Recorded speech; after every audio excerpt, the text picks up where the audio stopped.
How are you going to master your college recruitment process? It's Coach Richardson here with an episode of Becoming Uncommon Recruitment Edition. And for me, I've been coaching over 20 years. I've helped countless student athletes find their dream school, whether it's right out of high school or transferring from Cerritos College. And I can tell you one thing, you do not want to be a passenger in this process. You have to be in the driver's seat. You have to make sure that you're as informed as possible. And I'm here to tell you how to do it. Well, first, we have to look at what does it take to be a college student athlete, and there's things and factors that go into that.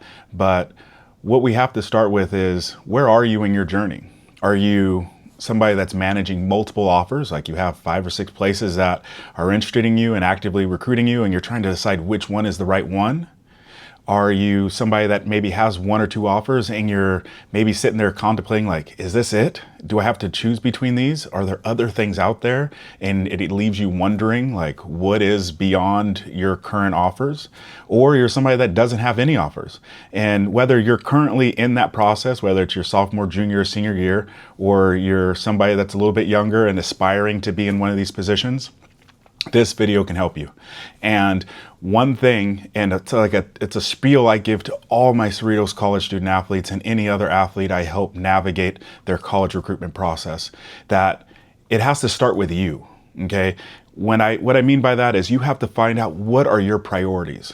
I can tell you one thing for sure, there is no such thing as a perfect school. No matter where you decide to go, there's gonna be something about that place that you do not like, okay?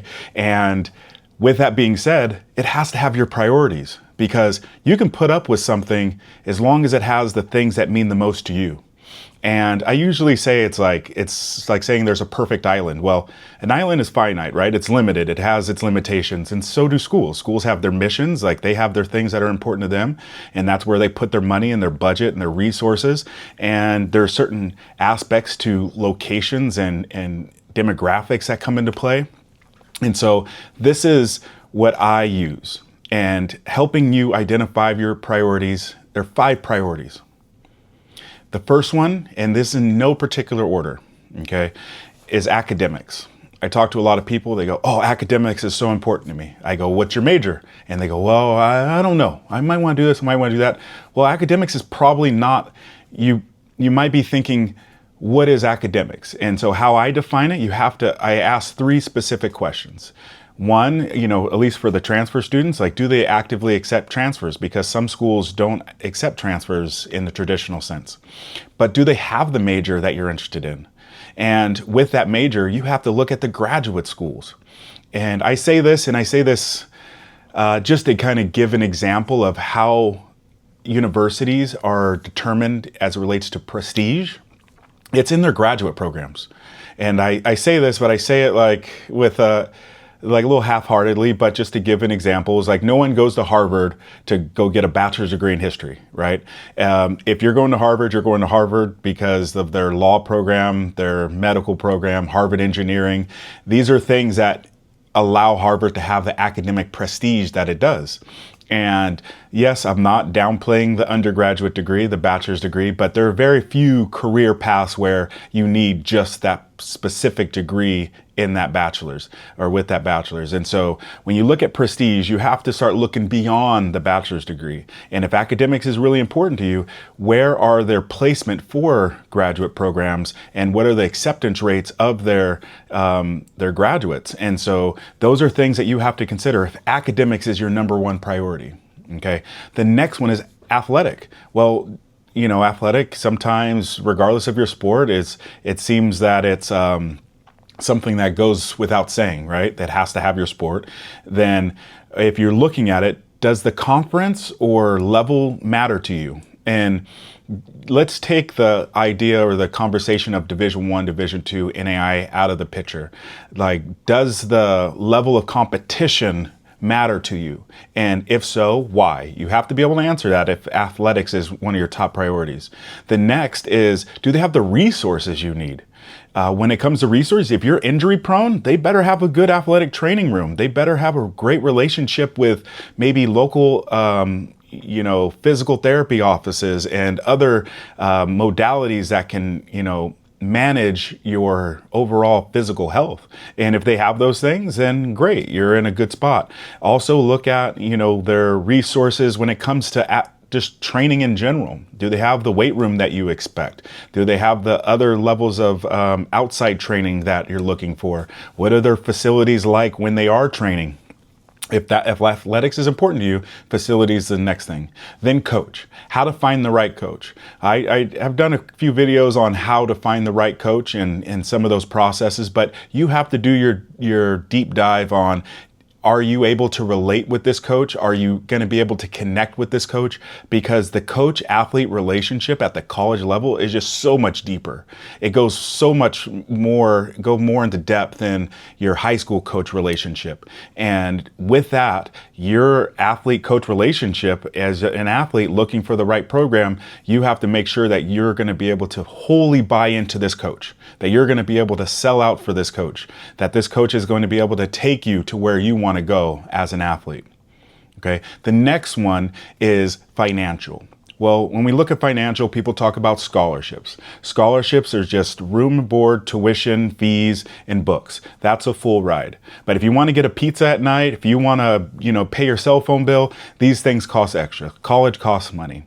We won't really get into NIL stuff today, but just know that the financial side of things, when we go to cost of attendance, that those are factors that you have to look at. How much is it going to cost to just go to school there outside of, again, the traditional room and board, fees, books, and tuition? So for financial, do you have the financial resources to manage that school?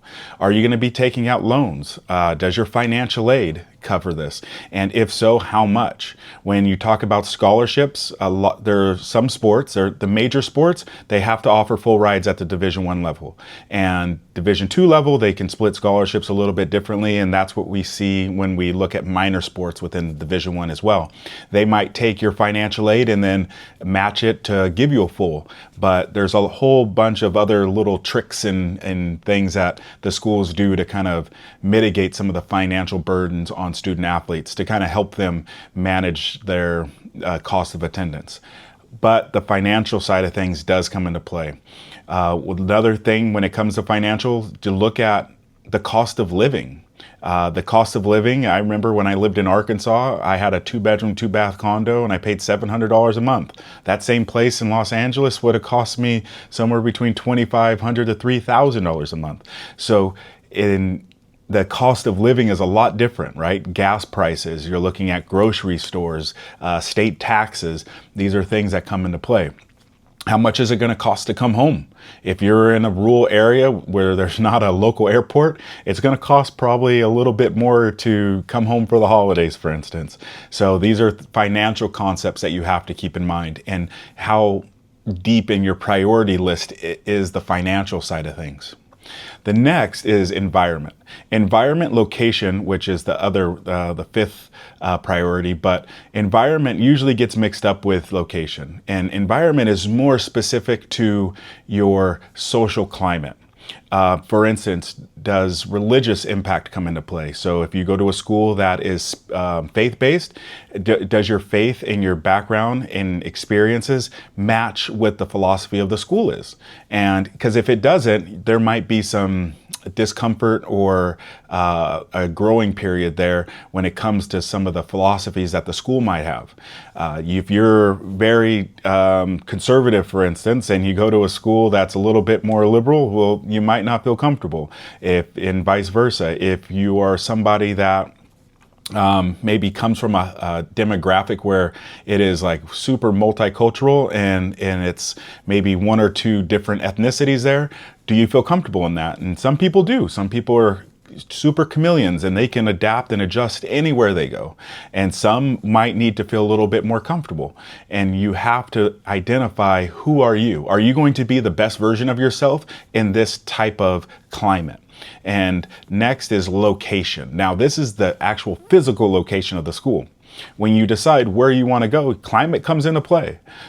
People coming from Southern California, they really have to think twice if they're going to go to the East Coast because it gets snowy. And if you don't, you got to go get a snow jacket, different types of shoes. But The climate is a factor. And then the thing after that with location is, do you want or expect a metropolitan area or a rural area? If, so say for instance, you want to get into business and finance, it might be a little different in terms of developing a network in a more rural area. And so you have to look at that. Metropolitan versus rural. Then it is the geographic location of where you're going to school based on how far you are away from home. And this is something that you have to think about, because sometimes some people want to be close to home for whatever reason, and that's their prerogative. But you have to find out which one of these 5 priorities is at the top for you. And then you list them. And then as you navigate all these different universities, all these different colleges, all these different options to help pursue your college athletic career, you can now start dwindling down options. Because if these schools don't meet your priorities, whether they're offering you or not, you're not going to be your best self there. And this is all absent of the conversation regarding the transfer portal. But more than anything, whether you're going in the transfer portal or not, you have to find a place that you are comfortable with. You have to find a place that fits you as an individual, because if you don't, it will be very difficult for you to become your best self, to maximize your full potential. And that's what it's all about, because you're going to be stretched beyond what you feel your capacity is as a student athlete. And you have to be in an environment, at a location, at a school that is going to help foster that discomfort. And no matter what, it's hard, and it's going to be very difficult, and it's a almost impossible decision to make, because you're almost guessing. And if you do this helps create an informed decision. And that's what we're trying to get to. We're trying to make the most informed decision possible. There's so many things to navigate. And there's so many different paths to go.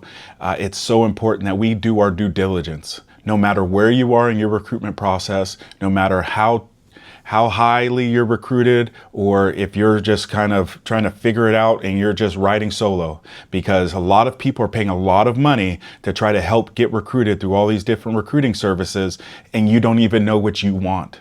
And so again, it's so important that you identify your priorities, because identifying these priorities will put you in the driver's seat. And this is how you master your college recruiting process. If you need help, or have questions, or if anything I said resonated with you, please feel free to reach out. Good luck.